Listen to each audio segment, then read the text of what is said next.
Tabungkay ng Liam, Batangas mga kadijas, kami dumayo ng pagtinda ng pakwan. Abay, bukod doon sa pagtitinda naman, hindi ko nakapamasyal pa din sa Bakes. Ay maganda pala ho din mga kadijas. At puti ho ang buhangay. Oh, dami ho nagbibits ay. Madami pong floating boat. Oh, dami ho nagbibakes. Medyo lang ho makulimlim din mga kadijas, gawa ng medyo masama ho ang panahon ngayon.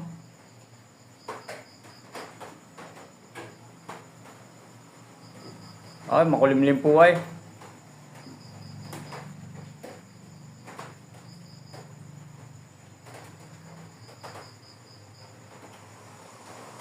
Inyo ay kasama hong aray, naka-plastic pa ang ulaw, gaano hong naambaw.